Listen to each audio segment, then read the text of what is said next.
let me see what we have because you know that we're in the pilot phase. So basically, we don't have starting software that we're working with. Just some of them.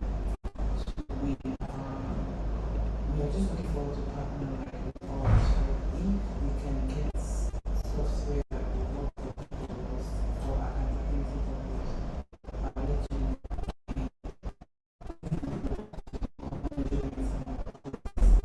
So we just want to know from your end if you are to like an accountability process.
Okay, welcome everybody. Hi.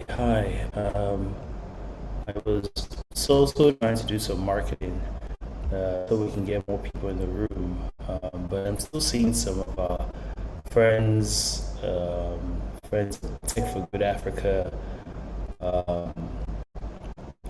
people we already know. So welcome everybody. If you know some people that should be on this call, people you think that should be getting into tech at the moment, please send them the link. We also have some people watching in from Zoom, and our speaker is already in the room, so you don't want to miss what's coming. I'm really excited for this evening. Just to confirm, everybody can hear me. Please, if you can hear me, just give me an emoji. Write something in the chat. Tell me how you're doing. I just want to confirm everyone can hear me. Okay. I've seen some clap from Judith. Thank you, Judith. Timmy Oluwa is giving me a what do they call this finger now? This is a OK finger. Okay, it's the OK finger. So thanks guys. I'm feeling awesome. As our speaker is feeling awesome, ready to give us the energy. And trust me, I've had a good week, and a lot of tech as well. So I did a lot of work on tech. Developed another solution for policies and budgeting. So it's been an exciting week as well for each and every one of us. And I'm sure we also have had a good week. Last week was exciting. We talked on education. The week before we spoke on energy. And this week we're speaking on media. I just had to hype myself up a lot. bring myself to energy. I was hoping we'll see about 20 people on this call today, but we're only seeing 6 of us. So again, as I mentioned, if you know anyone that should be on this call, those that were on the last call, please send them the link and let them join in this evening. So I'm not going to waste too much time. We're going to jump right into it. You know me, I don't wait for anyone to get the work done. Just give me a minute here. I'm just going to share my screen so that we can jump into the meat of things. Okay. Remember, we're also streaming on YouTube, so if you want to share the YouTube link, you can just find Tech for Good Africa on YouTube and you can share the link as well. All right. Okay, hoping everybody can see my screen. Please, if you can see my screen, please let me know. An emoji would do. Okay. If you can see my screen, please do let me know. A thumbs up. Some people would be great to know that you guys can hear me and you're seeing the screen. Everyone see my screen? Yeah? I'm not getting any feedback. Oh. Can you all hear me?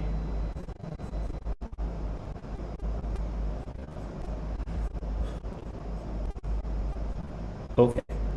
I just needed the feedback. Okay, thank you so much. Right, okay, so welcome to another session. Really excited to see you guys here. Remember, you're here for the Enter All into Tech for Good Africa program. This is a bold movement to blend technology, sustainability, and civic innovation. And every participant that joins this program becomes a Tech for Good Africa ambassador. The journey is you become an ambassador, growing to become a leader, like some of us that are already leading in the team. And the goal is that as you're a leader, you get more ambassadors to work with you, you become a partner of the Tech for Good Africa mission. Today's flow will just be, we're past time a little bit. We'll get our speakers in. First speaker.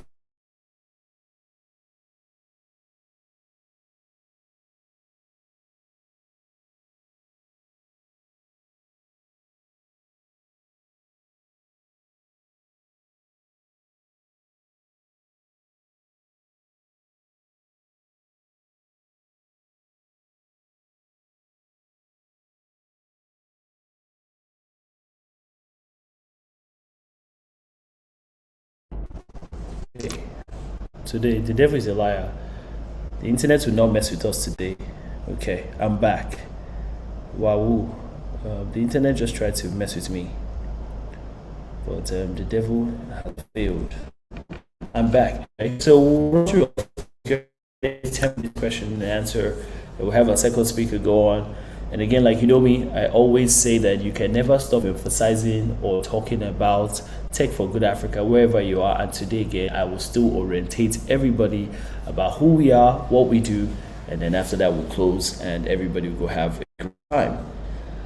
Just to call up our first speaker, as you can see, the way he's looking on my screen is the same way he's looking brilliant and powerfully blessed on this call here with us. So our first speaker is Chimere Ehibuzo. He's my brother, he's my friend, he's my guy, he's my G. Very blessed man. He's a seasoned entrepreneur and communication coach. I was about to call him commissioner. Yes, he's about to be commissioner for housing. Again, it came out of my soul, my spirit. He's a communication coach with decades of experience in public speaking, business development, and real estate consulting. From growing an e-commerce clothing brand that sold worldwide to building a successful career in commercial real estate, Cherry has honed the skill of navigating adversity, adapt to challenges, and help others unlock their full potential.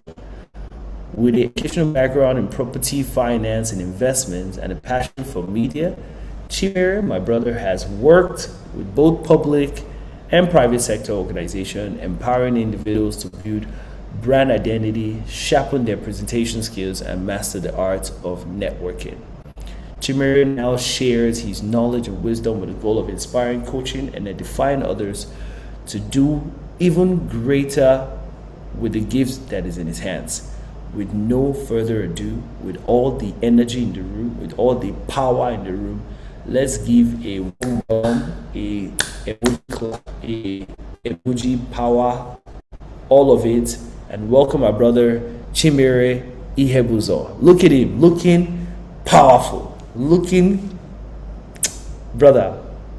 Please, over to Thank you. you Thank very you for much. having us. Wow, what an introduction. I feel humbled. I'm so humbled to be here. It's amazing to be a part of this amazing, awesome organization, Tech for Good. When my good friend and brother Samuel gave me the heads up, it was impromptu, but it just aligned. And I've heard so much about his organization and so much about the impact. Yeah, actually, he's the one who spoke a word to me when I saw him in Lagos, and he ever since he told me this phrase, I couldn't stop thinking about it, and it was about numbering the impact. He said to me, I want to help 1,000 young women. I want to help 10,000 Africans in tech, and that's idea of putting a number to the amount of people you want to serve and help. It's ever since I started doing that, I've been able to streamline and focus my attention and even my vision. And it's been more practical and is I've been able to bear more fruit. So thank you, Samuel. So without further ado, I'll go straight into my presentation. Please, at any moment, feel free to unmute and ask a question, or I will save a bit at the end for questions. I'm just used to more speaking in front of people, so I can the silence can feel a bit overbearing. So yes, let's go straight ahead into the presentation.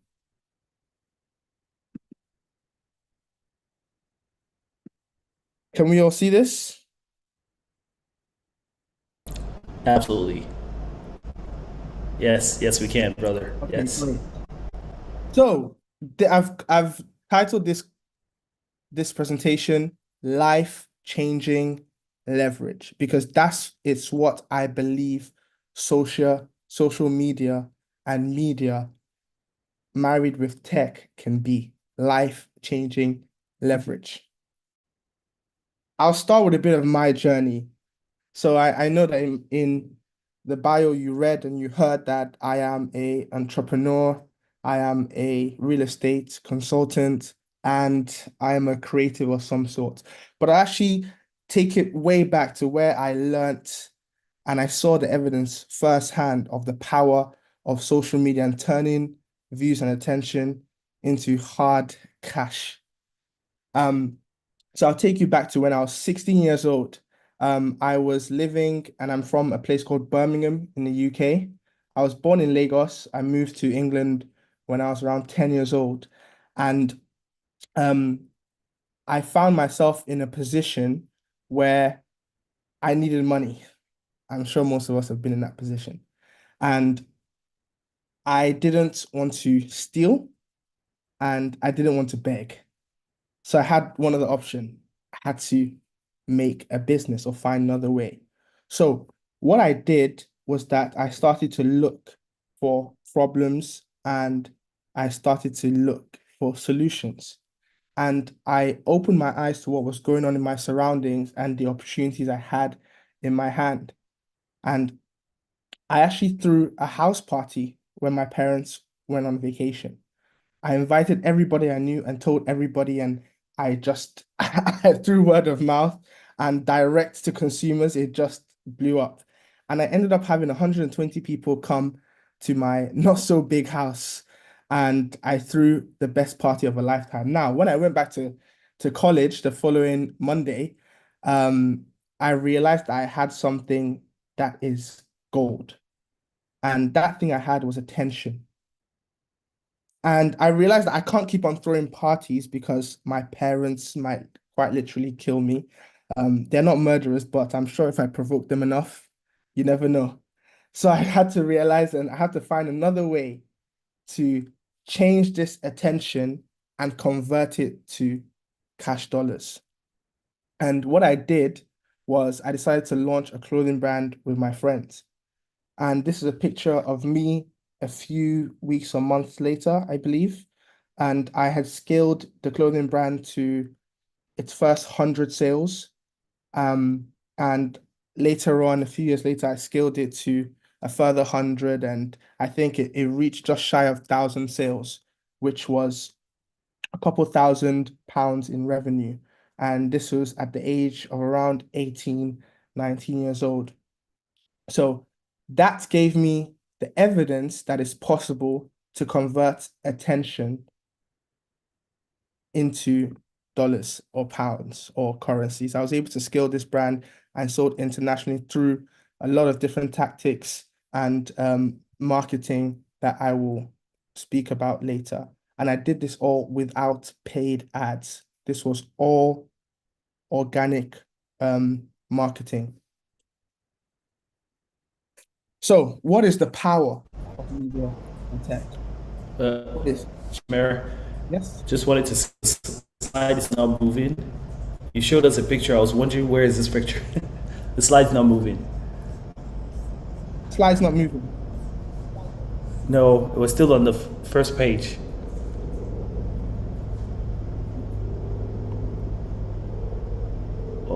Or maybe you're presenting it because there's two tabs on your computer, and we're looking at the blue and white gradient tab.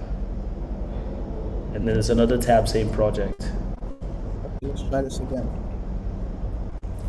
Let's try it again. Yeah.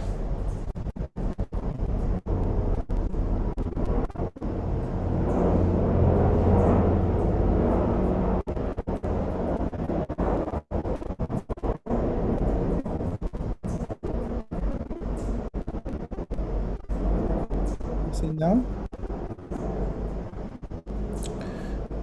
Still loaded. It's just showing a blank white screen now.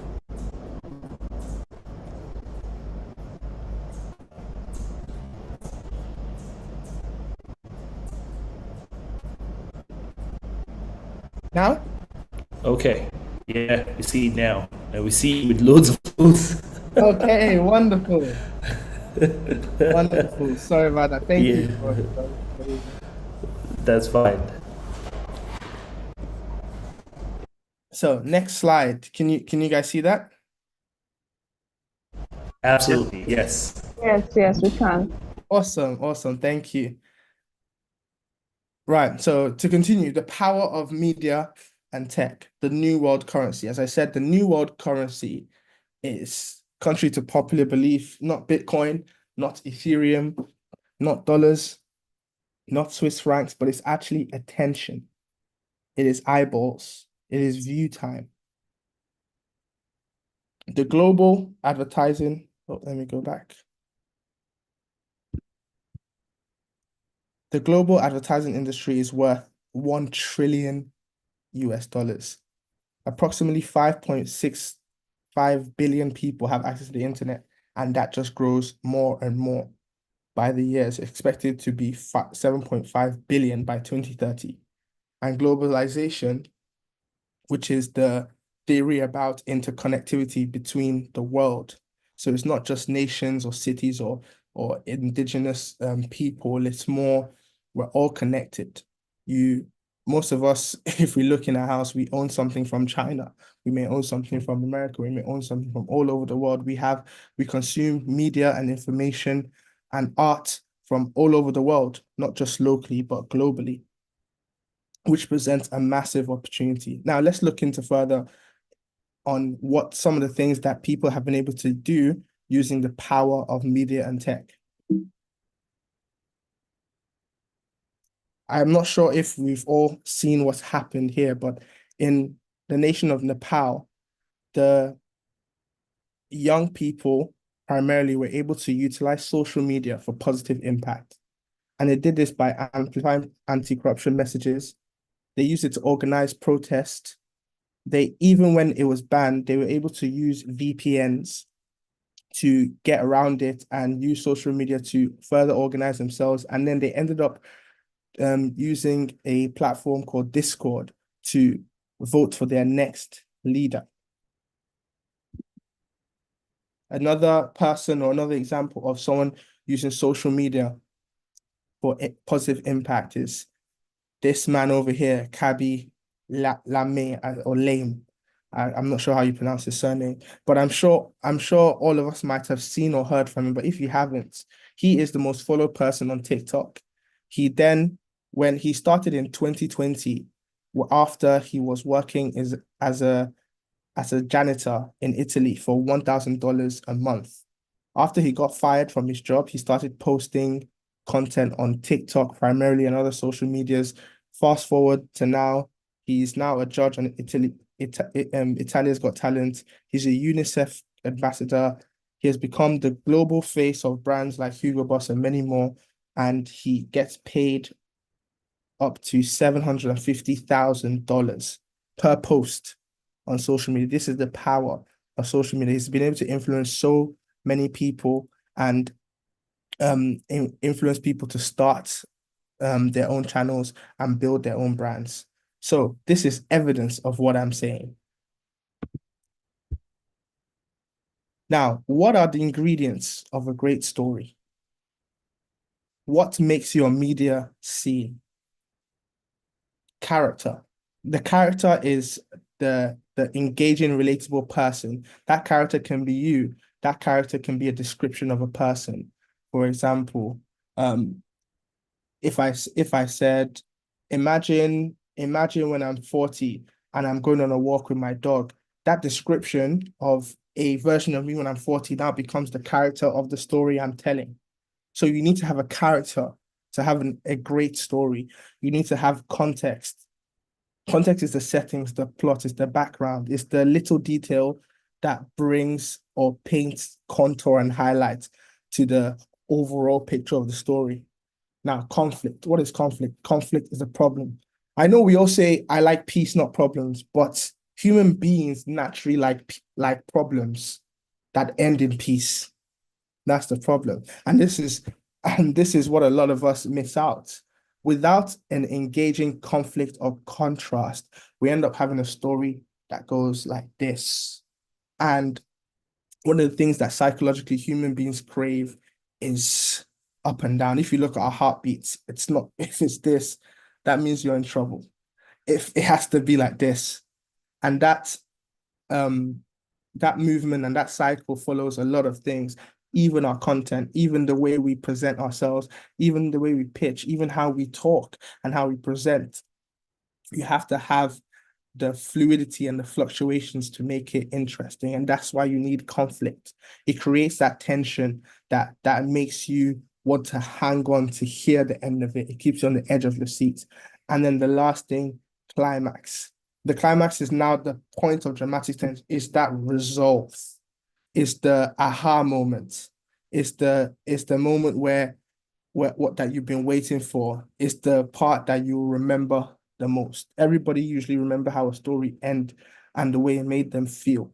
So if you want to tell a great story, which is what you have to do to be successful in the world of media and even in tech, most tech companies that pitch today, the reason why they don't move forward is because they haven't mastered storytelling.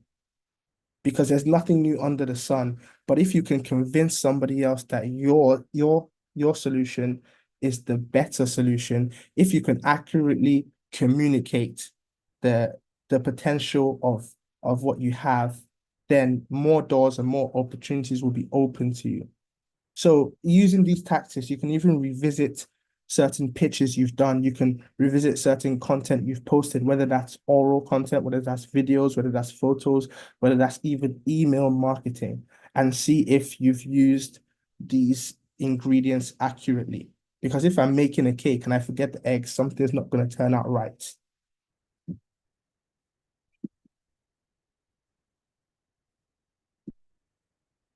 Bringing ideas to life. I put here, embarrassment is the price of entry. embarrassment is the price of entry. Now, as a fellow Nigerian, I know a lot of us are Nigerian or Africans. We've been taught and we've been told not to embarrass ourselves. You know, my family and my culture made a big deal of slapping me on the cheek whenever I'm behaving like a restless boy, as I used to when I was a young boy. And it's normal, it's out of love because nobody wants to feel embarrassed. But if you want to be successful, embarrassment is the cost of entry, it's the price of entry, and repetition always wins. This is my evidence. So these are views from my personal TikTok page. These were all posted within the same month, right? And you can see some of them have 800, 680, while some of them are on 500,000, 476K. If I was embarrassed by this, by the bottom ones, I wouldn't have been able to make the impact in the top ones. Trial and error. You cannot be scared to bring your ideas to life. You have to dare to try, and you have to pay the price of entry to play the game. Now, producer versus consumer. In social media and in the world of media, where there is literally so many things vying for your attention, you have to decide and you have to commit to being a producer, not a consumer. A consumer scrolls and scrolls and scrolls and gets fatigued. A producer scrolls, stops, creates, and reviews. You have to use media outlets, whether that's reading, whether that's watching videos, whether that's listening to podcasts, whatever you're doing to consume, you have to change your lens and your view from I'm just watching this to pass time, to laugh, for banter. You have to change that mindset and say I'm watching to learn. Even when I'm consuming, it's to a means to an end, and that end is producing. Anytime you find yourself consuming more than producing, there's an imbalance. That's why for some reason we can be sat down on our phones for 2 hours and feel extremely tired, because consuming also takes almost as much energy, if not as much energy as producing. So that's vital manpower and man hours that you're wasting. You have to be committed to producing instead of over consuming. So how do we take advantage of media? I've just showed you how some people have been able to do great things and make a positive impact for themselves, their families, their nations, their businesses through media. But you might be wondering, okay, but what does that have to do with me? How can I get involved in this? Here are some ways. Building a personal brand. What is a personal brand? A personal brand is just in layman's terms, what you are known for. If I say the name Cristiano Ronaldo, most of you will know or think of football. So personal brand is just like the game of word association. It is what you are associated to and how you can market yourself or how the market views you. So how do you build a personal brand? It's simple. You are just consistent in producing in that area or sphere of influence. That's it. What did Cristiano Ronaldo do? He kicked the ball every day for about 25 to 30 years of his life. That's it. So it's repetition. Again, going back to what I said before, repetition always wins. Repetition always wins. And the beauty of it is that a personal brand doesn't have to be just linked to one thing, because we may think of Cristiano Ronaldo or football, but then some of you might just think of sport as a whole. Some of you may think of Portugal, the country's from. Some of you may think of maybe fashion, because he does a lot of work with high-end brands. So you as the brand can be associated with so many other things. But in order to get there, you have to continue. And your personal brand can change. When Kaby Lame first started, he was associated with just comedy TikTok. Now, as I said, he's a judge. He's on a popular TV show. He's a UNICEF ambassador, and he's a model and spokesperson for brands like Hugo Boss, and he's a multi-millionaire and a branding specialist. So his personal brand has changed over the years. So your personal brand can also grow as you grow. Number two, sell the shovel. This is one of my favorite business phrases. So you might ask, what does that mean, Chimera? Sell the shovel? I don't understand.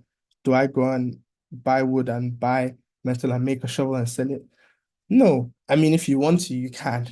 But it's actually an idiom that comes from the story of about in the I believe 1800s, there was the gold rush. Now, if you weren't lucky enough to have settled in land or nearby land where there was gold under the ground and gold underneath your feet, if your land was barren and you didn't have gold in it, it doesn't mean that you can't make money. Because guess what? Those who have the land with the gold, they need utensils to dig it out. So if you cannot sell or own the gold, you have to sell the shovels. So this means that you can insert yourself in the market, or you can insert yourself in the stream of where the money, the opportunities, the attention is flowing to. So you may say, well, this person, Cristiano Ronaldo, became a millionaire or famous or built his brand by playing football. I have one leg. I can't play football. That is fine. But what you can do is watch a lot of football and become a commentator on it. So now they're flying you around the world to commentate, to give your view. You're getting millions of views from commentating on football, a game that you can't even play. That's an example of selling the shovels. And there's shovels to sell in every golden industry, whether that's government, whether that is traditional tech, whether that is modeling or acting, there are always shovels to sell. And you have to be able to spot these shovels and know how to sell it. The next thing, investing in a high income skill. I even spelled income wrong. I was so excited that when I was making this presentation that I spelled it wrong. I didn't have time to spell check. Right. So I'll give you what I did. I realized that a high income skill that I could invest in was public speaking and being able to speak to people. Even how I started my brand, what I used to do is I used to go to different libraries when I was a student, and I'll sit next to somebody and I would talk to them until they bought my product. Sometimes not directly, but because I was a student, I had to be in libraries anyway to study, right? I had to get my grades.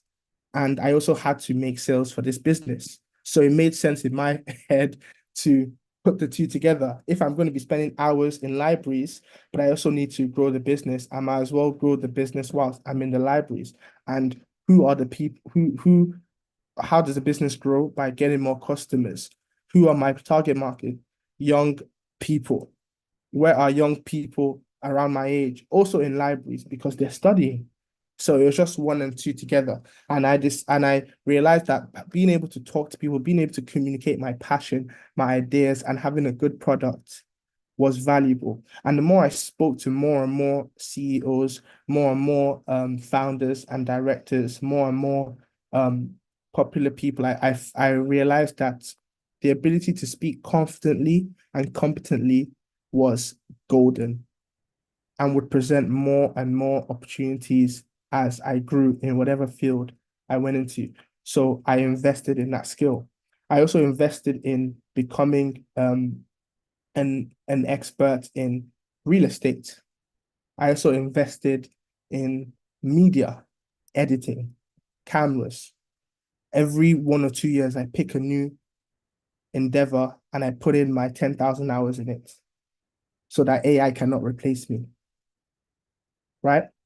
There are still some things that AI cannot replace. I'm one of them. And there's tons of other high income skills. Even AI is a high income skill now. You can focus yourself into learning just a small part of AI, you can become an expert that will open so many doors for you. And that's how you take advantage of media and tech today. The last thing, be bold. You have to be bold. You cannot take advantage of media if you are shy, if you are afraid of putting yourself out there, if you're afraid of communicating your value. Closed mouths do not get fed. In this economy, I have a friend, a world-class speaker. She speaks around the world. Her name is Haley Melinda Record, and recently she went viral for a video saying, you're too broke not to be visible. You are too broke not to be visible. That means that if you want to be shy in a corner, that's a luxury that you probably cannot afford. Make your money, then go in the corner and be shy. But until then, be bold. Be bold. And how do you grow in confidence? Competence. Put in your 10,000 hours into something, and I promise you that your confidence will grow. Lastly, the journey continues. My future plans and my future aspirations for all of you is that you take action. Take action. Take action. When posting, when publishing, it is better to put out quickly and iterate as you go. I'll even tell you a story of what I did. When I decided I wanted to take social media a bit more seriously, I told myself I'm going to give myself 6 months to post 100 videos. And only after that 100 videos, I'll decide if I'm going to stop or not. I won't look at the views. I won't look at the results. My only goal is to post 100 videos. No, I didn't say post. I said to make 100 videos. So I didn't even have to post it. I just had to make it. And within the first 3 months, within the first 3 months, I made 20 videos. But I made about 30 videos actually, and I posted 18 of them. Those 18 videos combined brought around 9 million views. 9 million views because I tried and I was consistent. It ended up taking me a year to make the 100 videos, so I even failed. But in that process, and again, you have to be able to fail. Failure and embarrassment is a price of entry. I failed at this very challenge I set for myself, even though I saw decent results. But you have to be willing to put in the reps. After 100 videos, I realized the questions I had that was making me procrastinate started to answer themselves. The questions that made me slow down and procrastinate was, I don't feel like I'm good at talking on camera. I'm very confident in front of people, but on camera it's very different. I don't like the sound of my voice. I don't know if this is what people want to see from me. I don't know if this type of content will do well on this platform. Do I focus on long form, short form, TikTok, Facebook, Instagram, LinkedIn? What do I focus on? Will I enjoy it? Will this stop being authentic? All the questions I had that I was trying to answer before starting. By starting, I answered all of them. And now I still have new questions, but as I continue, I realize that these questions are also equally being answered.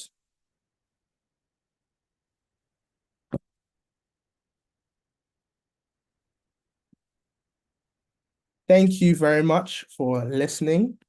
And that was the presentation on leveraging social media. Now, if you have any questions, feel free to unmute or ask in the chat. Wow. Chimere, powerful. Those were like punchlines upon punchlines upon punchlines. I have my note filled. Again, character, context, conflict, climax. Becoming a producer, not a consumer. Build the personal brand, sell the shovel. I've never heard that one in my entire life. I'm going to go do some research after this. Invest in a high income skill, be bold. What a way to just do today. Chimera, thank you so much. Guys, any question? We'll take some question now before I ask my own question. I have a question. I always have a question for the speakers. I always have a question. I have a question. Okay. All right. Tammy, Thank you please very go much ahead. for that wonderful question. It was really insightful. And thank you for blessing us. So my question is, the sell a shovel and the investing in high skill and high income skill. I was thinking, are they not meaning the same thing? Because, for example, the example you cited, the commentator, is that not an high income skill in itself?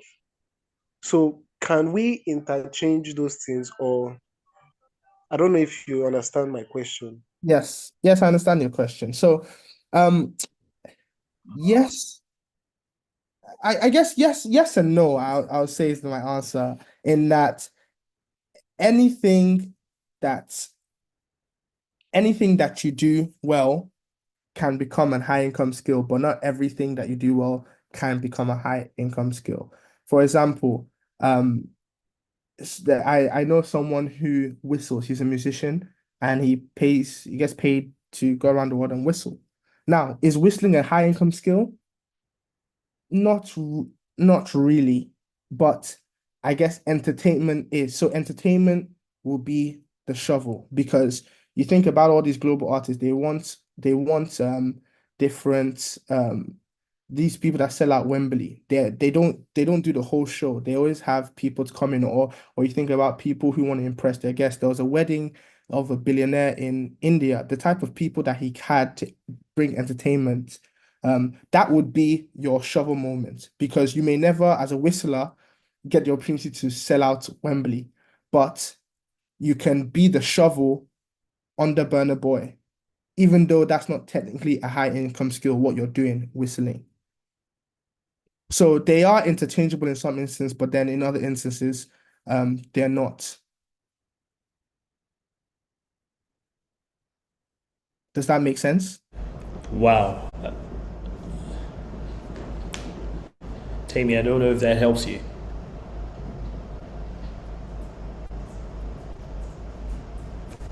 Okay, please. I have a Tammy. question.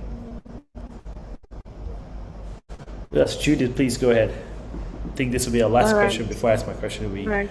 move forward. Go Please, ahead. sir, you mentioned that. Sorry, you mentioned that repetition always wins.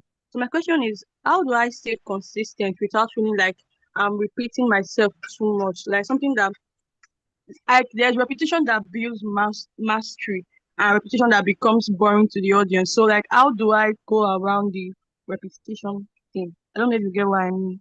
Yes, that's a very, very brilliant question. Very, very good question. So it's in there's two forms of repetition because you're right, doing the same thing over and over again and expecting different results enters into the realm of insanity. And we do not want that. And it can be like that even with some of the content that we make. And I've definitely been there myself. So repetition to that always wins speaks to the repetition that creates um high competence. And high competence is like a scientist figuring out how to make a light bulb. You have, I can't remember which scientist that said, I didn't figure out how to make a light bulb. I figured out 1,000 ways how not to make a light bulb. So part of the repetition that you're doing is also figuring out what works.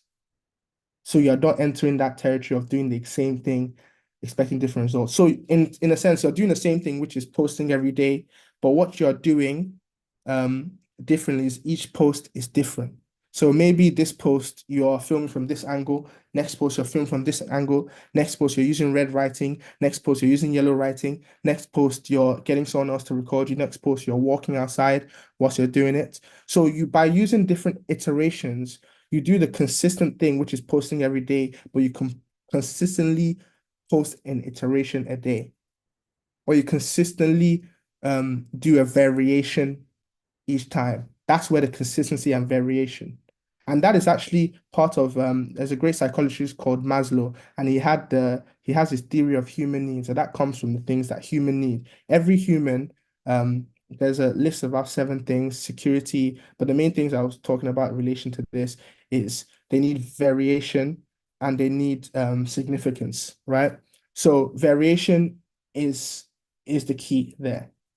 Variation. That's why some people will have they may have we have a t-shirt, but they want a t-shirt in different color. Why? The same color can do the same thing, but that variation is a desire that we want. That's why millionaires, they only need one car. You can only be in one car at a time, but they have 12. Because again, that need of variation, other people have that need, and even yourself, you actually find it more fun and enjoyable once you start adding variation, because it's now a bit more exciting to you. And you can focus less on the results, even though the results, yes, will come, and yes, you do desire the results that you're after, but you can actually enjoy the process of creating and producing. And it's enjoying that process and aligning your vision that will help keep you consistent. Wow, Chimere, powerful. I just learned something. I'm an economist. I know Maslow, but I didn't see it that way. So that's new. Repetition will come from the consistency with variation for significance. Again, for that hike, that's just powerful. I hope that helped you, Judith. I have a very interesting question. I know we're running, but hopefully we can wrap this to 6 so our next speaker can come up and take us through it. She has to run. My question is interesting. So I was at work and I work for a e-commerce platform, and we had this conversation around it almost turned into an argument. Marketing, journalism, where does media technology fit in both of them? Again, journalism is more of the news and the talking. Marketing is more of the selling. Where does media technology sit in them? I just wanted to hear your thoughts. I was fighting for something. They were saying something else, but what's your thoughts? That is a very interesting and political question. This is what I like you. This is why I like you. You trigger my brain to what? If I ever want to turn it off, I can't turn off this brain around you. So marketing and journalism and technology, where does that sit? So marketing is essentially pushing an idea for the purpose usually of profit or change, whereas journalism is more so doing the same thing. Again, it pushes an idea, less for profit, but more for awareness and change. How technology sits is that both use the medium of technology to facilitate the awareness and the goal of they're doing. But where there needs to be, I believe that there needs to be a difference, is that journalism has to focus on facts, whilst marketing has to focus on human emotion. The problem is that human emotion is the thing that causes sales. And in a capitalistic world, we need sales. Again, we need that attention. So now journalism has to enter the realm or the airspace of marketing in order to be effective in this society, because of the changes in how we consume media.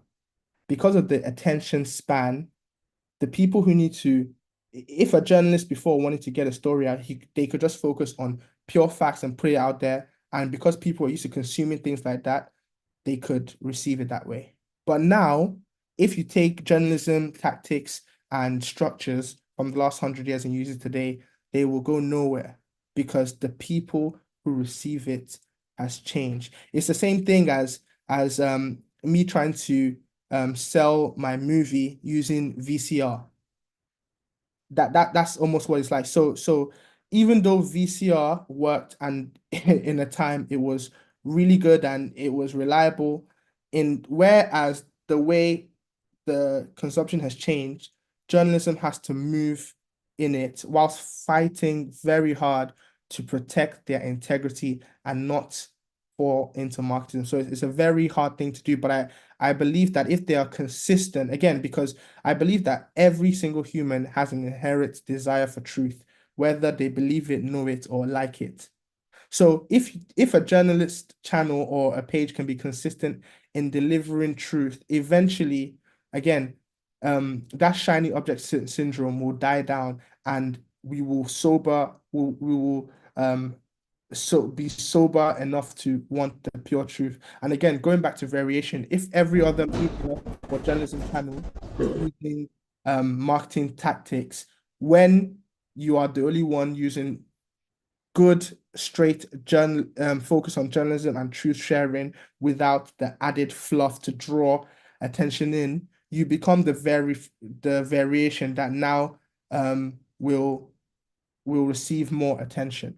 So I'm not sure if that answered the question, but that's my take. It literally, yes, it literally touched the part where we were having this conversation from.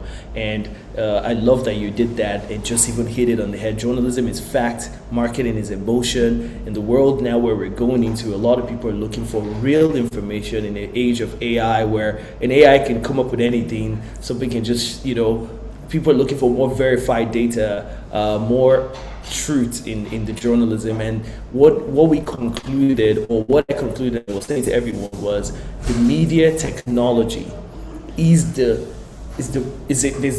think in the age of AI and data, media technology is the convergence of marketing and journalism. It's sort of it's like back in the days, media would use journalism would use media technology, and also marketing would use media technology. But now there's a convergence of both of them, forming it's not separated anymore. It's now media technology coming together. It's interesting to see the convergence. But thanks, Chimere. Really enjoyed just your speech today, and I'm sure everyone did. Please put some thank you in the chat for Chimere, just emojis and all of that. Chimere, we just appreciate you. Thank you so much. God bless you. And just so you know, guys, Chimere will still be a leader in the Tech for Good Africa community, so you still have to engage with him some more. So don't think it ends here. It continues on from here. We don't stop after this training. Okay, thank you, Chimere. All right, over to our next speaker. Adedoyin Jaye Simi. I was writing her name today and I thought to myself, her name is Jaye, so she must like to chop live, and she does. You can see her smile. She loves that. She's a sister, a friend. Today, I just love that the media people with me today are just like the spiritual people of my life. They're brothers and sisters of me. She's a communication advisor, corporate trainer, and the co-founder of Comms Avenue, a Pan-African network and capacity building platform for communication professionals with over 1,800 members across 35 African countries. With more than 13 years of experience, she's passionate about empowering African communicators to drive meaningful impact and shape the continent's development story. She's led Project Illuminate, Mothers to Mothers, and the Bill Gates and Melinda Gates Foundation, and has trained teams in MasterCard Foundation, Michelin Nigeria, GIZ, NMDPRA, and PenUp, among others. She's a chartered PR practitioner and strategic communication management professional. She holds a master's degree in corporate marketing communication from IE Business School. She also serves on the advisory board of IFICA and contributes to the Global Communities Network of Strategic. She's recognized multiple times in Nigeria PR Power List 2022 to 2024, and named among the 50 most influential people in marketing and communication by YIMCA. Lady Adedoyin continues to champion excellence and growth within the African communication industry, and we're so excited to have her here. I had to pull her out of a chilled day. So guys, please help me to celebrate her. Just give us some love. We're really, really pleased to have you, Adedoyin. Please, over to you. I know you don't have much time, but the small time you have, guys, just take this one. Power. All right, take this one. Adedoyin, over to you. Thank you. Thank you. Good evening, everyone. Just checking that you can hear me because it's raining. Yes. Okay. Fantastic. Yes, we can hear you. Yes. Thank you all so much. Good evening. I hope you've had a good day and a good week. Like Sam has just said, I'm just looking forward to a very chilled weekend. Wasn't expecting to be speaking this evening, but here I am, talking about something that I really love. I'm really passionate about the power of communications, and we all know that the channel for that is the media. So I'm going to start off with a question that I want everyone to ponder on. And I'm hoping that in the few minutes that I have, I'm able to tie it together. And I really love the first speaker. Like, he went into a lot of detail in terms of social media, your engagements, and all of that. But the question that I want to ask you is, how will you show up? And someone can type that in the chat. How will you show up? How will you show up in the digital space? How will you show up in media? How will you show up on social media? And it's very, very important. And again, I'm a communicator, so by default, I love telling stories. And I'm going to start with this story of my first experience in America. I'll choose America.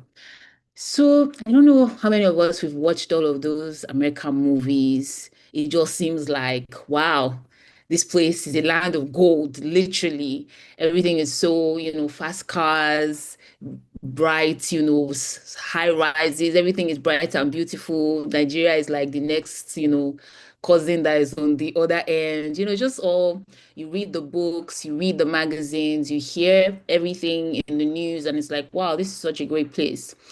And I get to New York, and first of all, I experienced both sides, the downtown and the uppity area. But I remember going to the not so great area. I was like, I didn't used to see all these places on TV. What is happening? And the next thing that really struck me was homelessness. And across America, Europe, especially when I went to the UK and when I went to Spain as well, just realizing that, wow, you guys have homeless people share. Like, it's, I found it very jarring because the narrative and the visual that I had of these cities were like they were almost near perfect. Like, everybody was living a perfect life. And I realized, wow, the power of a story. Yes, so Sam, it shocked me. The power of a narrative as told by the media, it is so, so powerful. It shapes perception, it shapes the flow of even investments. And that's why a lot of people now are driving hard to shape this perception and narrative of Africa, not because we don't have the bad sides, but which country doesn't? That's the question. I studied in the UK, and I remember getting down the bus one day, and some obnoxious young Caucasian teenager, I guess, because I think I was 17, walks up to me like, oh my God. Oh, hi, you're from Africa? Oh my God, do you guys have lions on the streets? And I'm looking at this person, I was like, no, we don't have lions casually walking on the street. Actually, the first time that I saw a lion was in the London Zoo. I've not seen a lion just walking casually. And I just thought, I mean, you hear all of these comments, but that one really struck me. I was like, is this guy okay? How you just think that I'm walking, I'm seeing lion? Are you normal?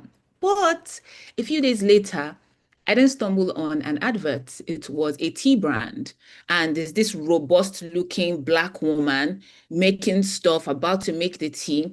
And then she goes to the window, and there is a lion. I say, of course. Why would they not think that lions are walking, roaming around on the streets of Lagos, Nigeria, if this is the advert that they're seeing? And some of you may have heard about the concept of the Oxfam child, the child that has kwashiorkor, the child that has the flies and everything. Again, I am not saying that these things do not exist, but they only paint one side of the picture. What the Western world has been very great at doing is painting the side of the picture that's glamorous, painting the side of the picture that sells a story of hope, sometimes a false story of hope, painting the side that makes you feel like I've got to go to the UK by all means, like japa or never. And you japa and you realize, ouch, UK got struggles like Nigeria. So it is important to decide, what story am I telling and how exactly do I want to show up? Because the reality of the life, sorry, NEPA has struck. Can you still hear me? Yes, we Okay. can. Okay, fantastic. The reality of the times that we're living in is that there is no perfect story. Your story is not perfect.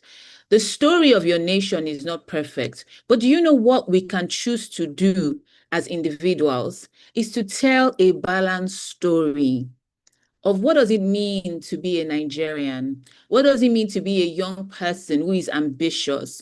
Those of you that travel all over the world or travel even in just one country you've been, have you ever been, told at the airport, step aside, and you are judged by a stereotype because somebody has told them of the story of a Nigerian prince? And do you know that I recently found out that this Nigerian prince is one Indian man sitting somewhere pretending to be a Nigerian prince? I'm like, wow, wow, wow, wow, wow. So are you in control of the story that you are telling?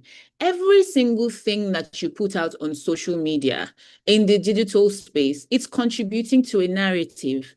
My encouragement on my charge, this is not church, but charge is the word I would use, is that please, everything that you are posting, everything that you are putting, let it be contributing to a positive narrative of what it is that you're doing, of what it is that you embody, and the values that you have. Does Nigeria have its challenges? By all means, it does. But does Nigeria have its good sides? Are there good people in Nigeria? Do we have innovative young people that are pushing the boundaries despite the obstacles? Yes. Let us begin to tell those stories, because what we do not know is that the wrong stories and the wrong narratives are causing people to make decisions that are even affecting us in terms of foreign investments, in terms of access to opportunities, access to bank accounts. I was reading a founder talking about how many times he got denied from getting a bank account simply because of where he's from. And this is not peculiar to Nigeria. Once they see Africa, it's almost like, wow, we want to just be helping you, but we don't consider you guys to be innovators. We have to be telling those stories of the innovation. And that's when I engage with people that work in tech, I admire the technicalities of what it is that you do. I admire the innovation, but please, beyond that, can you also tell us the stories so that we can see that there is so much brilliance across the continent, because there is brilliance, so that people can see that Nigeria has so much more. Africa has so much more to offer, but it really starts with you. How will I show up? What kind of content am I going to be putting out? How am I going to stay consistent to represent my story? How am I going to stay consistent to who I am? Two things that I'm really passionate about and I talk about everywhere on my social media platform. Number one is communications. Number two is my faith in God. Whatever the platform is, I need you to understand that who Adedoyin is as a child of God. And I'm not going to say, this Oyinbo platform, oh God, my destiny helper may be here. Maybe I'll just minimize Jesus. Is Jesus up front? So if you don't like it, it's okay. How authentically are you showing up? Are you the kind of person that now, my name is Adedoyin, you now go abroad, you say, my name is Ade. Ade, is that your name? You have to be bold. The same people that tell you that they cannot pronounce your name. I did a master's in IE Business School, which is in Madrid. And one of my teachers, his Greek name, Straspros. I don't know how to pronounce that name, but they were calling the name. I say, oh. So you can call Straspros, but you cannot call Adedoyin. You must be joking. All of my professors, when they would say, can we call you Ade? I was like, no, my name is Adedoyin. It's not Ade. Because you can. When you tell me that certain things are not possible, who said? Who said?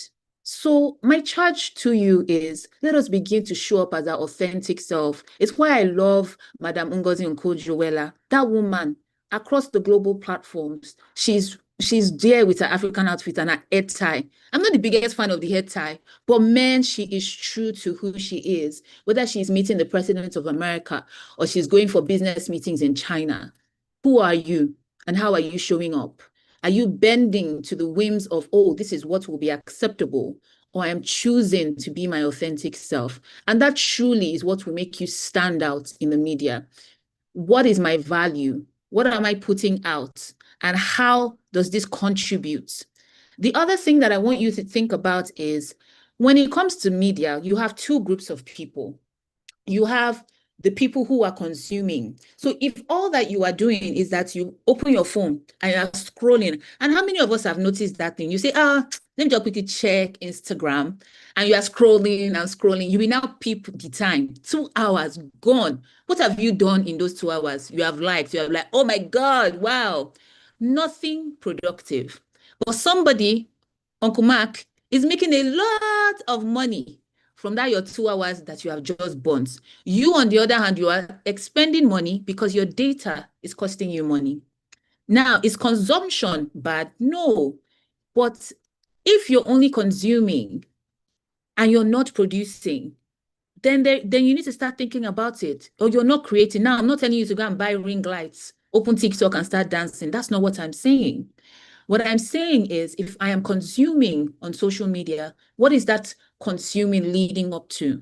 What is the valuable thing that I'm consuming that I am now replicating, which the first speaker spoke about, turning it into currency? Either it is money, either it is access to opportunities. People say to me, oh, I don't know, LinkedIn, I'm so tired of LinkedIn. Everybody is happy to announce. But I'm like, well, do you know that same happy to announce LinkedIn, I have access to global opportunities there. So I consume content, but what do you turn the content that you consume into? Are you turning it into something valuable, or you're just there to mark register? I've checked my Instagram TL today, or you're one of those people you are a Twitter warrior, ex-warrior, abusing everybody, abusing their mother, father. Thank God, when the US, they said they are going to be checking everybody's social media handle. I said, please, I need you to understand that everything that you post on social media, if you like, you go and delete it. There is an archive somewhere. Is the day that you don't know, they will now bring out your receipts. Don't let that be you. If I am consuming content, what is this turning into? And I'm not saying don't have fun, no. Watch the entertainment, but please be mindful. It has to be balanced. As I am consuming this consumption, what exactly is it leading to? I have a YouTube channel where I share educative content on communications, so teaching people about communications, and I engage on LinkedIn and on Instagram. But I also still have to be conscious. So I'm following the right people. I'm commenting on the right things. I'm mindful of how I engage. Guys, it's not every time you have to be abusing everybody on social media because you think you have the power. Decency, value. How do you respect people's opinions? I think that's something that social media is almost beginning to take away. Sam and I don't agree on the same things, but I do not need to call out Sam. I might see Sam post something that I don't agree with. I don't have to post on his page, oh no, Sam, you are so wrong. And I cannot believe, as in, just keep it to yourself. There's some things you will just take it to your group that, can you imagine? See this thing I saw on Instagram. You guys talk about it. Let it end there. But some of you, you're leaving a very negative footprint from your comments, from your engagement. Please do an audit of how you are engaging on social media and ask yourself, is this valuable to me? Is this valuable to my future? Because the interesting thing about this life that we live, you may be in Namibia, you may be in Lagos, but life may take you somewhere that you never ever thought that you would be. And then they find out that you abused the CEO one time on LinkedIn or Instagram or Twitter. How will you feel? And that's your big break. Some of you that you are praying for destiny helper, you now get to your destiny helper, you have insulted your destiny helper on Twitter. Please, I beg of you, don't let that be you. Not everyone will be able to create on social media, but you are able to take the information that you consume and add value offline or to your communities that you belong to. So engage with value, come with a perspective of value, consume from a perspective of value, release from a perspective of value, and tell stories that are valuable not only for the Nigerian narrative, but collectively for the African narrative. This thing that we're talking about, changing the narrative of Africa, it's not a one-person thing. It's not a government thing alone. It's every single one of us showing up, selling a balanced story, showing people like, yes, there's poverty, but there's also the other side. Because in abroad, there's poverty. I attended a conference one day, and the person showed us pictures of, impoverished looking cities, broken down homes, and they guess the location. Obviously, the bad places now, we're all guessing, okay, this is Djibouti, this. It was in Europe and America. And then he showed us like really flashy houses and all. And they were all across Africa. And I was like, wow, just look at the power of perception. We have the power to shape that perception. And I will end with my question. How do you want to show up? How are you going to show up on social media? Are you going to show up with value? Are you going to show up as someone who is here to make a difference? Or are you going to show up as one of the crowd, one of the noisemakers? Ladies and gentlemen, the decision is yours. But with your phone and with that internet, you have a lot of power in your hands. And I charge you to use that power for good and use it valuably. Thank you.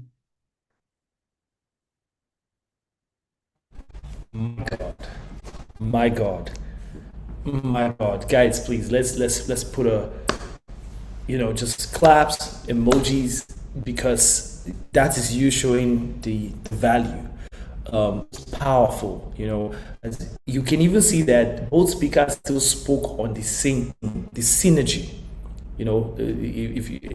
Me, I'm also one of those that, if you know me in the community, when we're doing leadership meeting, we're praying before, we're praying after. I'm a child of God. I say, just look at the one voice, consumer, producer. Chimera came and spoke about leveraging it for greatness. Adedoyin has come and asked you, what is the use of it? What is the value of what you're using it for? Somebody was saying to me the other day, they were looking at my Instagram.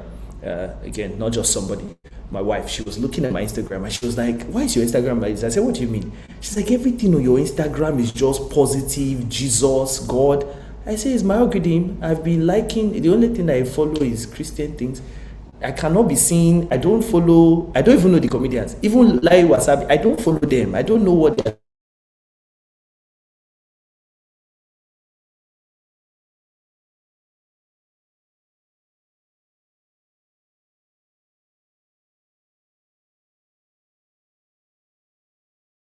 Question. We'll take any question. Any question. No question. She just blew all our minds. We're just all going to go back and just be reminiscing. Well, I'm going to ask a question. I'm going to ask a question, Adedoyin, for sure. I'm definitely going to ask a question. So my question is, I love how you spoke about value. And if you hear that, I already said, I'm already working on my algorithm. So, but I know many people here will be like, I have to still be on the Instagram. So if I'm bored, and how can you shape the algorithm of your platform? And the things you mentioned, when you consume these things, now you can use them to also say something, present something to other places. How are there strategic steps to shape your social media in a way that allows you to see the right thing? And then when you see those right things, how can you then put them out there for others to see? I know you just wrote a book as well on Audacity, so I just even touched it a little bit. Thank you. I think first of all is understanding yourself and who you are as a person and what it is that you want to get out of you being on social media. I would say professionally, that's where your number one value is coming from. Like, if your social media is not giving you professional or business opportunities and you are expending so much time or money, you are really wasting time, basically. So start by following the right people, the people in your industry, the thought leaders, quote and unquote, the people, and don't limit yourself to Nigeria, globally. Start by engage in community. There's so many brilliant communities on LinkedIn, some of all these other platforms, professional associations, things like that. So you're seeing all of that kind of content, first of all. Now, obviously, it's not supposed to be serious because you want to have a life. Choose what you follow. Some people, you like Lai Wasabi because you want to laugh. Personally, I watch his video, but I don't follow him. I want to see it when I want to see it, or Jay on Air, for example. So I don't want to open and that's the first thing that I see. So you have to just curate it on things that are based on your interest and where you see yourself going. I follow people that align with my faith as well. And I mute people a lot. If I see that this person is posting men has come, I mute you because, hello, yeah, we are not aligned. And you're free to express your opinion. I'm also free to mute you so that I don't expose myself to your thinking. So you have to be that intentional and deliberate about that kind of value. Now, in terms of how it translates, so for example, you're building your business, you're an entrepreneur, 9 to 5, start sharing things that you're learning. If you go for your conferences, start putting out the posts. What are you learning? Because that's where the value is. And it doesn't have to be, oh, wow, this thing is so thought-provoking. It might just be amusing. I like sharing musings a lot. So I thought about this. Like, I'm currently watching a cooking competition show on Netflix, and I'm really seeing how tying it to my work as a communicator, the rigor of being able to put a dish together. Cooking is creative, but there's so much science to it that people have to get right. So you can just begin to share and show up consistently based on whatever value it is that you want to add, and engage meaningfully. Don't be one of those people that on LinkedIn, all you write is insightful. Okay, beyond insightful, what do you learn from what this person wrote? Yeah, so I hope that answers it. Yes, Chimere, that block and mute button is powerful. Yes, use it. I agree. Thank you, Sam. Well, that mute and you have a question. All right, Chimere, please go ahead. Speaker, I love this. Chimere, please go ahead. Yes, you spoke about well, your, as Sam just said, your book is called Audacity. Can you, if I was someone who felt like I lacked audacity, especially because of the culture that we come from, or maybe they're a young person. I do a lot of work in schools, and audacity is something that it almost gets trained out of children. How would you encourage, or what would you say to that person who says, I've been trained not to have audacity. How do I develop it now? Thank you. Thank you for the Wow. question. The book is actually called A is for Audacity.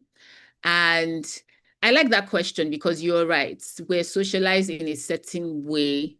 For me, a lot of us in Africa and also Nigeria, to keep quiet, don't speak when elders are speaking, don't speak your mind, and all of those things. Now, the first step is you have to, it starts with the words you speak to yourself, because we've internalized a lot of the wrong things. And so you need to speak to yourself first and build your own self-confidence, because if you're not confident, you can't speak up.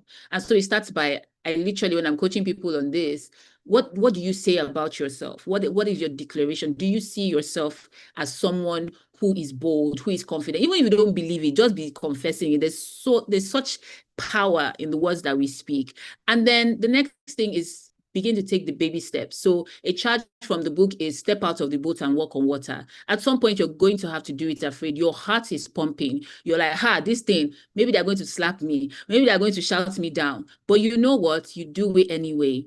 And keep going, keep going. And there's the faith perspective that once you know that God is with you, He will make everything work out in some way. But I think that ability to push past, because I also find that the thing that we think is the worst thing or would happen usually doesn't. It's usually a figment of imagination. If you have such an imaginative mind like my mind, you have painted this bogus scenario that would not even happen. Meanwhile, something that I learned in law school, the people that don't have half your talent, half your ability, half your anything, they're confidently talking about the thing that they don't know about. But that you are empowered, that you have it, you're shrinking back. So it starts with you. It starts with the words that you speak to yourself. And then you just saying, you know what, come what may, like Esther said, I perish, but I'm going to do this. So yeah, I hope that helps.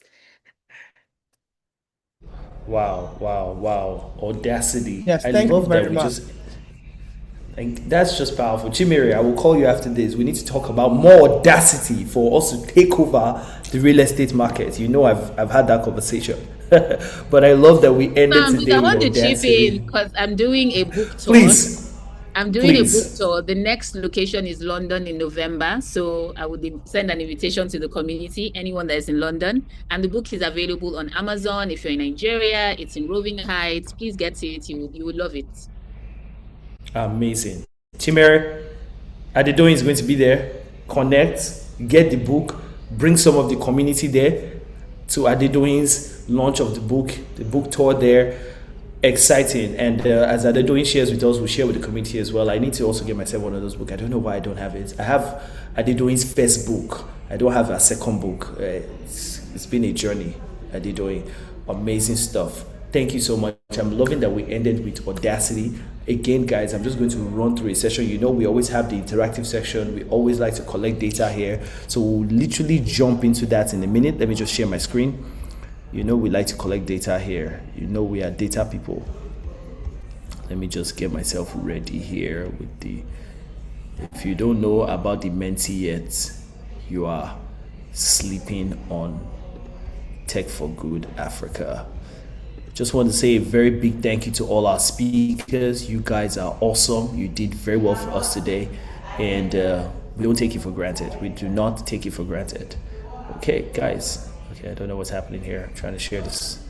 It's loading. Okay, so you know how we do it here at Tech for Good Africa. We always collect data. So again, we want to know where you are from, where you are messaging from. So literally type menti.com and write that code in. I want to see you guys joining in and just pinning where you are from at the moment. Wherever you are right now, just pin it where you are from at the moment. I'm only seeing one person on the call joining in. You can also scan the QR code if you are using your laptop and you have a phone. You can scan the QR code and you're already in. Remember, just type in menti.com if you're using your phone for this same thing and type in the code 78101758.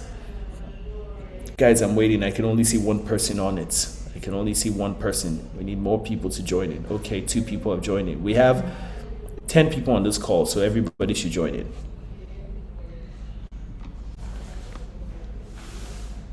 Guys, let's hurry up through this. Let's hurry up through this. We don't have much time again. Let's hurry up through this. Just pin where you're at the moment. Just pin where you're at the moment. Guys, let's engage. I'd like you guys, everyone, to join in. Let's engage.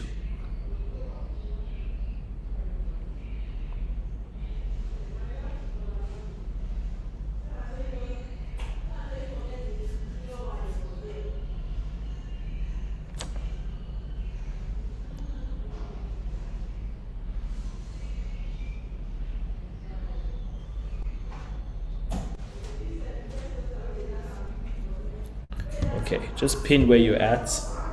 As you can see, I've already pinned myself as well, right there by the river in Nigeria. Okay.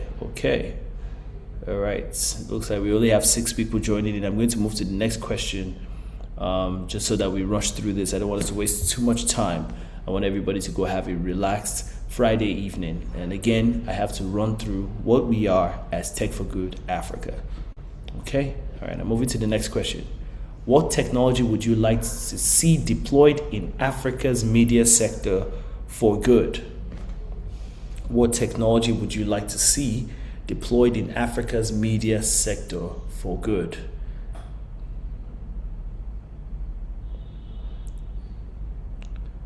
Come on, guys.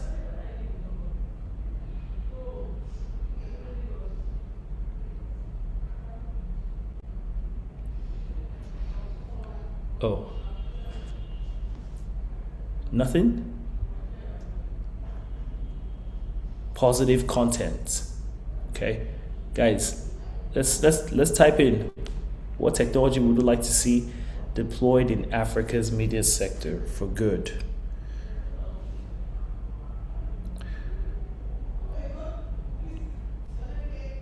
AI, IoT. Okay. Fact verify. I love that.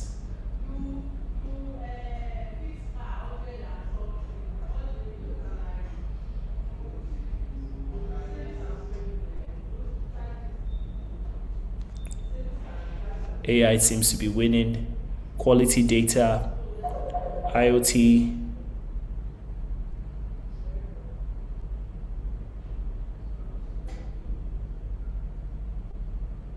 Prompt engineering. Wow, that's new.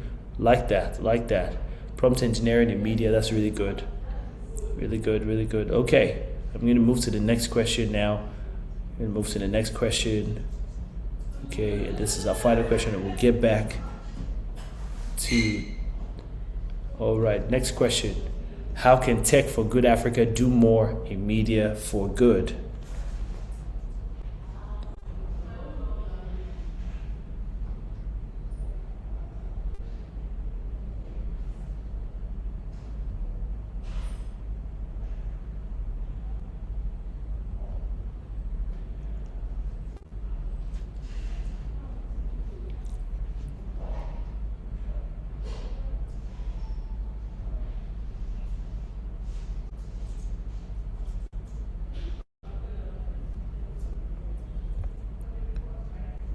by taking on daring challenges. Awesome, awesome. Taking on daring challenges, shaping good quality content for Africa, putting out contents that only showcase what we do, but puts Africa on the global map for good. I love this. I love this. Okay, a few more and we'll close off today. A few more and we'll close off today on the data collection interactive section. Most times it is Tammy that handled this, but I don't know why I didn't have him come up and do this today. But maybe we'll have Tammy come and speak about what we do at the community. Tammy, can you handle that? Can you handle speaking about what we do here at the community as our community manager? Tammy, are you there? This is why we lead. Okay, so I will share my screen and you can just nudge me to move to the next slide and you could just run us. Is this something you can do? Can you do that? Yes, I do. Absolutely. You know about Tech for Good Africa very well. And remember, at Tech for Good Africa, we're always creating a space for us to lead together. Amazing. All right, think we'll stop here. Thank you so much, everybody that participated. You can still keep filling out what you think we can do more in media for good. You can continue to fill that out while we jump to the presentation. Don't worry, it's still open. You can continue to fill that out as we go along. All right, I'm just going to share my screen and go back to our presentation. Okay, Timmy, over to you. You can just tell me when to move to the next slide and I will move to the next slide. Over to you. Okay, we've gone past this. All right, it's not presented by me, presented by Timmy. So Timmy, over to you.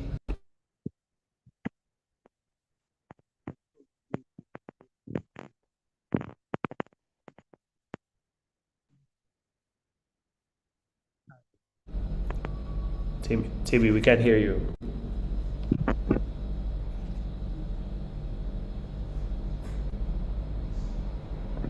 Now? Yeah, I don't know if you're using headphones because we can't really hear you. I'm not using it. Can you Okay, hear we me can hear now? you now. Yes. All right. So I was saying thank you and congratulations to everyone that has been on this call. The 2 sessions we've had, powerful sessions, honestly, and there's a lot we can take home from the sessions. And I'm counting on every one of us to do something with those things. We don't just leave it here. Let's work with it. Let's build something great. All right. So I'm just going to be running us through what we do at Tech for Good Africa. And can I get the next slide? All right, thank you.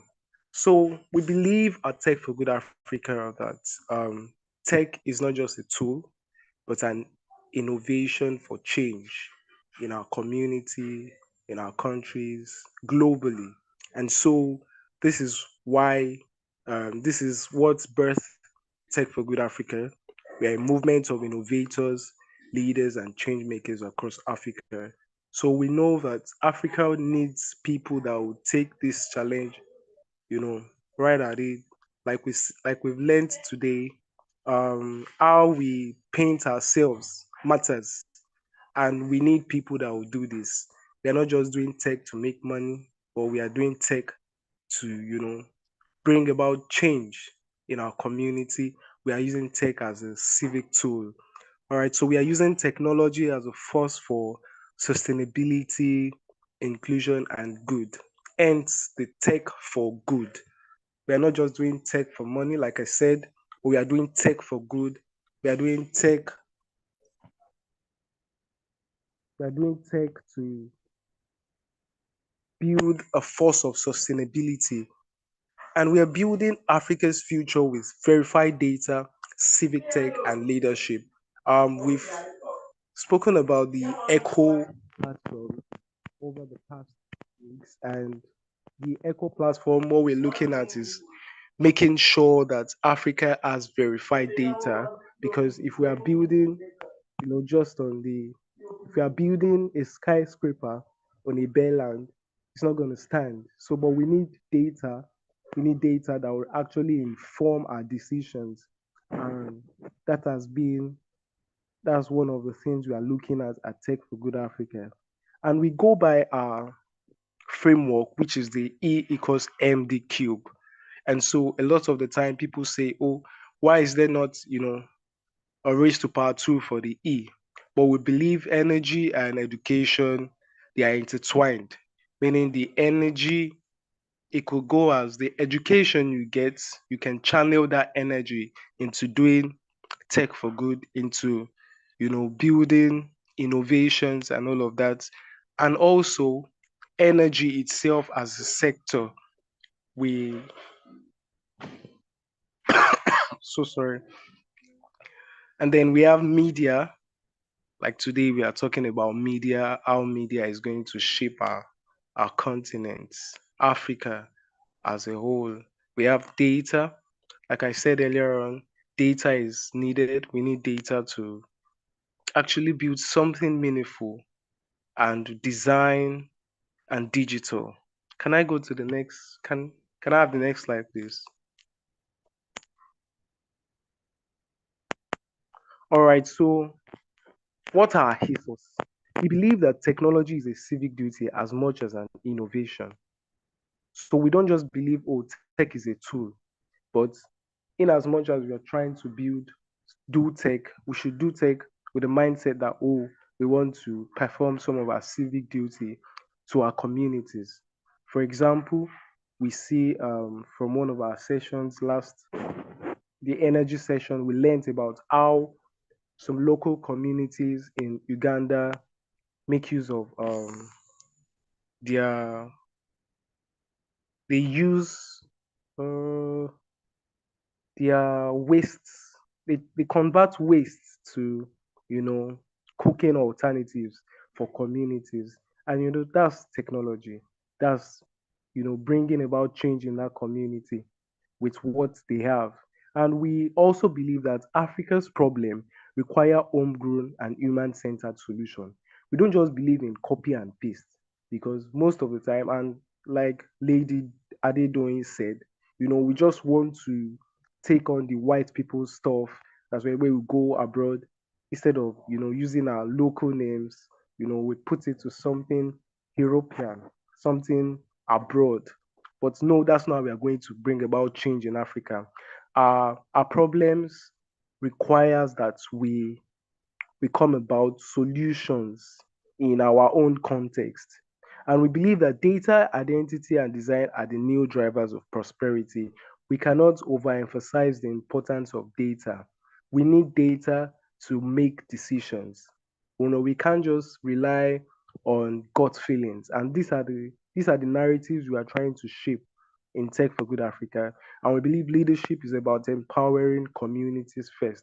This is one thing we hold dear at Tech for Good Africa. Our president, Mr. Samuel, believes in the power of community. He believes that leadership is all about empowering communities. For example, I'm taking this presentation, which I wasn't supposed to take, but this is also a way of building ourselves, to go out there to shine bright for Africa. So our values, we deliver value by empowering ambassador with knowledge and community. I'm sure we can all attest to the fact that these sessions today, these sessions today have been very impactful. We are going to take on a lot of things here, these things that we have learned today. If we're not here, we wouldn't have learned them. So we are training leaders to drive sector transformation. We have leaders amongst us like Mr. Chimere, who is taking on the who is taking on a task on training and mentoring people even in this community. So we believe that we need leaders, to drive sector transformation. These are one of the things we provide as an organization. Partnership with organizations to scale civil tech solution. One of the reasons why we need partners is so that these solutions we are preferring can go all around. And embedding Echo platform and Echo ID for verified data impact. We have the Echo platform, which is basically collecting data for, verified data in local communities that would actually encourage people to, take on action. So we have all rounds of people there. We have partners, we have leaders, we have ambassadors on the Echo platform. You should register. You should register. Please, can we get the link to registration in the chat box? So what we do at the Echo platform is that you cite a problem, that is in your community, and we can also have people that would see those problems and say, okay, I want to contribute. I want to ensure that this problem is no more there. So that is one of the value we deliver at Tech for Good Africa. Next slide, please.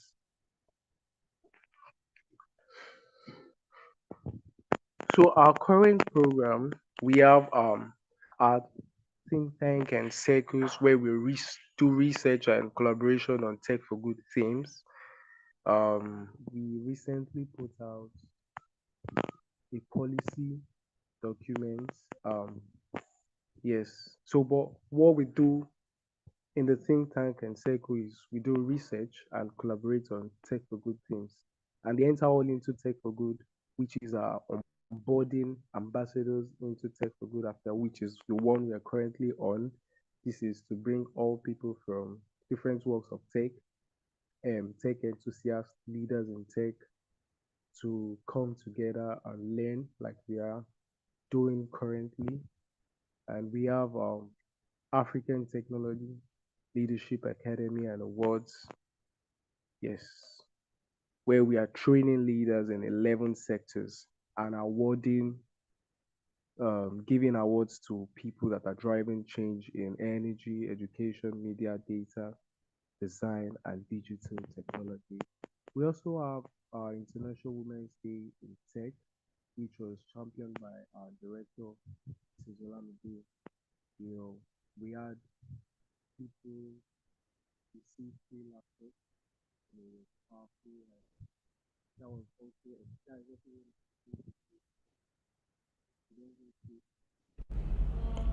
Tammy, we've lost your volume again. Hello, can you hear me now? Yes, that's fine. Yes, please go ahead. All right.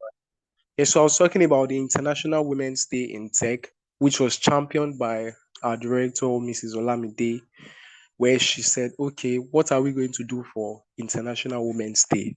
And it was a wonderful program. We had women get free laptops, and put them on a start to doing tech. And we have our strategic leadership forum, which is a dialogue with leaders and decision makers for policy. And then we have our ESG in tech, which is happening January. So ESG 2.0 is going to be happening January next year. So yeah, we learn how to drive environmental, social, and governance innovation through training on ESG. Next slide, please.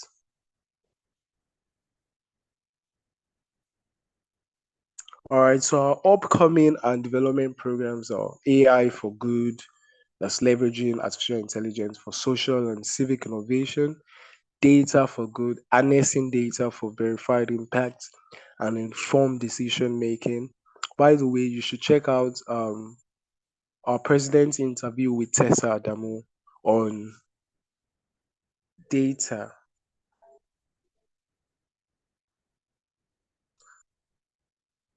Can you hear me, please?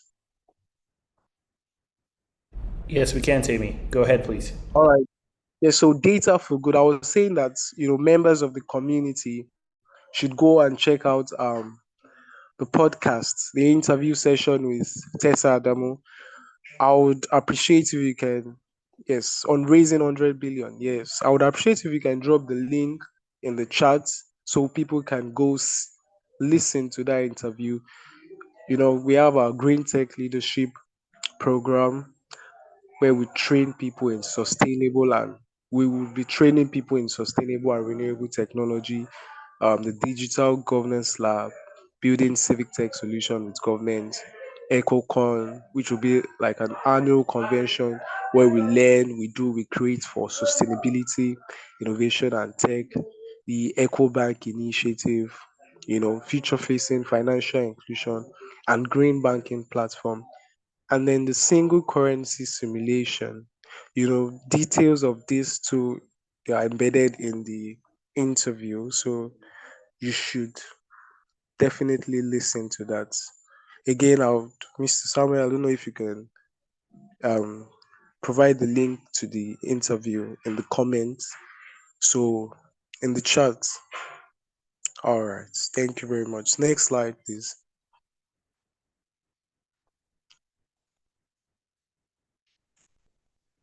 So, you are a Tech for Good ambassador. Now, this is like the goal for this Enter All Into Tech, to onboard ambassadors.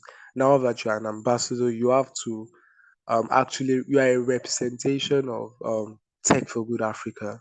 Wherever you are, you should carry on the Tech for Good Africa badge, to doing tech for good, to doing tech to bring about innovation and change. And it starts with your local community.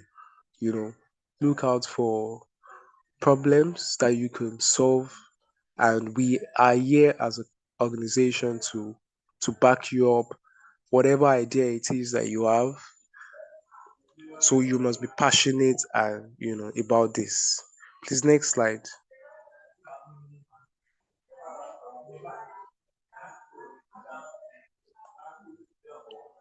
So after this series, you are going to be joining our thematic communities with the energy. We have media, data, design, digital. By the end of this Enter All Into Tech for Good series, you'd receive your badge. And please make sure you register on the Echo platform for your Echo ID. And then we believe that the ambassador's journey, if you're starting out as an ambassador, you are going to progress to a leader, like I did, and eventually become a partner, so that in future we can have people who went through the ranks, coming up to say, oh, Tech for Good Africa, let's do this project, let's carry on this project that is set to help our country, our continent. So don't just say, oh, I want to stay with just being an ambassador, but strive to be a leader. We believe that you will become a leader and eventually a partner. Thank you very much. Next slide. I think that's all. All right. So we believe that together we power Africa's journey through technology, sustainability, and civic innovation. Thank you very much. Over to you, Mr. Sam. Thank you so much. Thank you so much. Thank you so much, Tammy. Just literally, guys, I just put Tammy on the spot there, and look at the brilliant work he does. Just talking about Tech for Good Africa and the awesome things we're doing here. Just so you know, you can see with that this is a space where you can lead. Is a place where we lead together. You can be put on the spot. If you don't know about Tech for Good Africa, you won't be able to talk as Tammy just did there, but he did a brilliant job. Well done, Tammy. And to each and every one of you guys, thank you. I've seen some consistent face.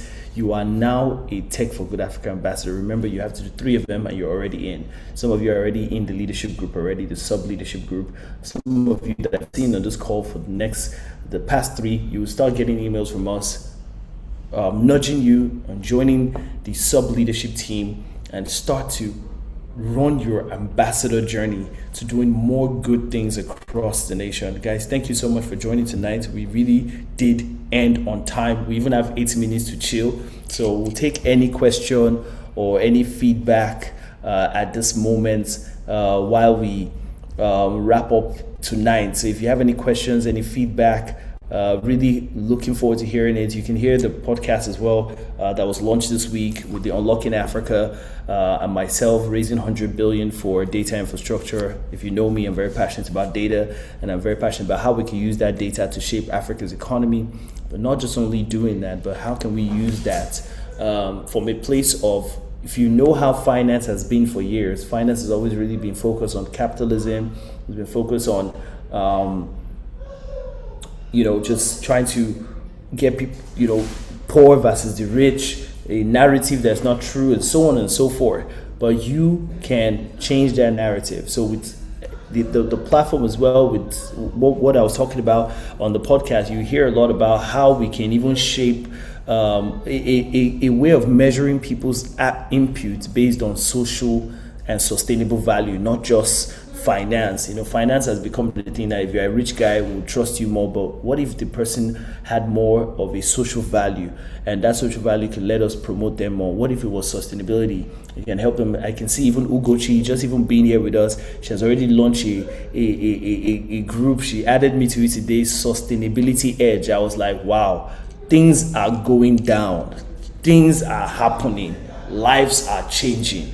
The world is becoming a new world. We're preparing it for Jesus Christ, because Jesus is a social person, Jesus is a sustainable person, Jesus is an impact-driven person. So he's not a Caesar, he's not a money person, he's not a you must have the power and other things. He's a person of social impact, he's a person of sustainability, he's a person of positive impact. So wonderful, well done everybody. If you have any question, we'll give you a chance to say that, but if not, we've come to the end of Media for Good session, and we still have 3 more to go: data, design, digital. You don't want to miss those 3: data, design, digital. I think they're my favorites. So you'll see me talking on data with another awesome guy next week. Literally, I met him recently. I was mind blown by the work he's doing in Boston, in the US. And I just told him, you know what, you're going to be speaking with me on data. Why not? So he's going to be coming to talk about data for research, how the university uses it, interestingly, how they use that to shape economies and things like that. So don't miss it. Don't miss data next week. Tell your friends about Good Africa. Tell them that they have these 3 to even still become leaders, so they can still join these remaining 3. They can still join this remaining 3. If you join this remaining 3 left, you can still become a Tech for Good Africa ambassador. So don't miss it. Tell all your guys, tell all your friends. Guys, I appreciate you all joining this session. God bless you all. You can hang out with us if you want. If you have any question, you can ask a question. If you want to say anything, this is the time to say that before we close today's session. I'm just talking on this one so that we can hit the mark on 7 o'clock, but we don't have to. Guys, go and enjoy the rest of your evening. God bless you. God bless you. See you all.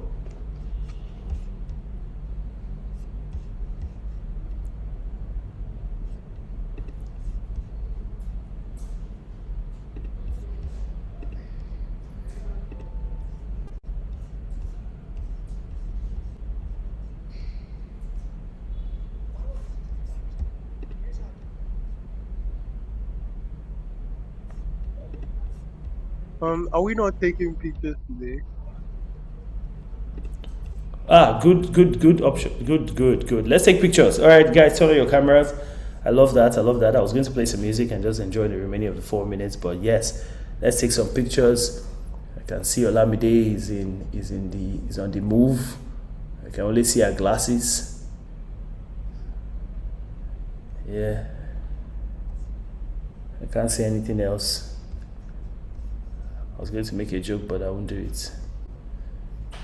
She'll be. I'm sure she'll be. Remember, she saw. If you are one, in short, you are one with me. I'm sure you know the joke I want to make.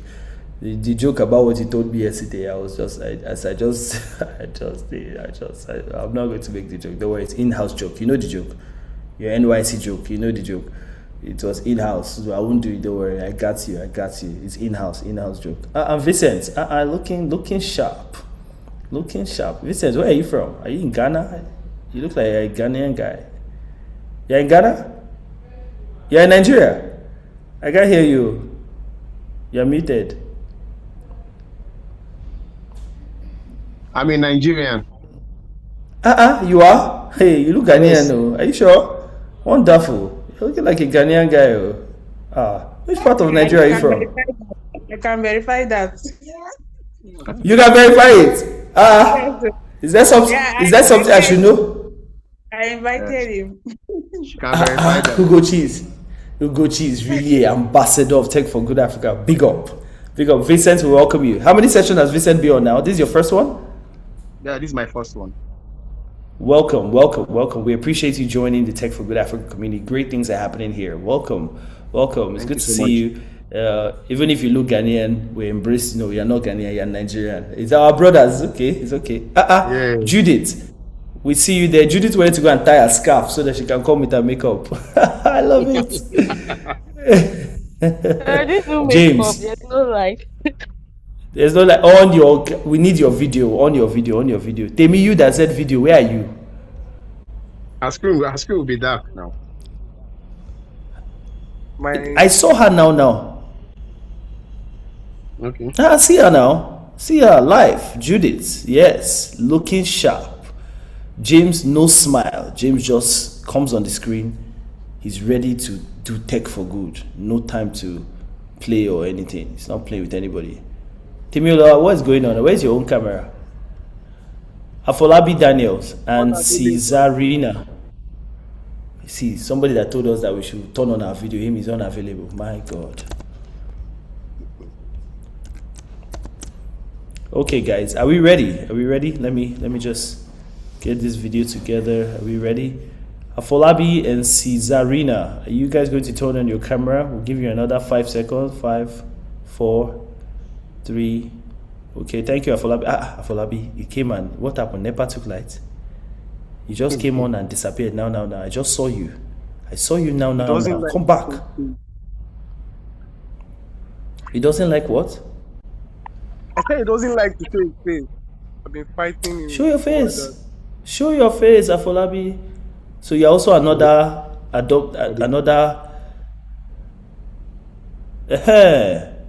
even if it's your teeth, just show it. It's okay.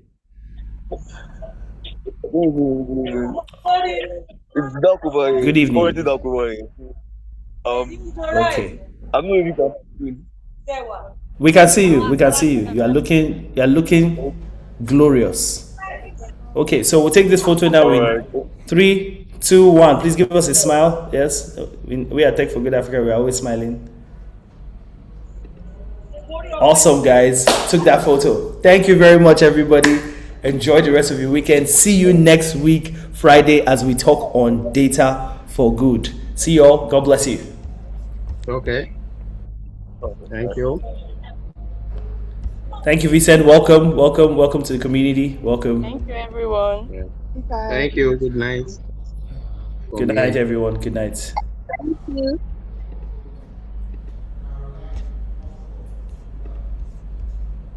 Good night, Mr. President.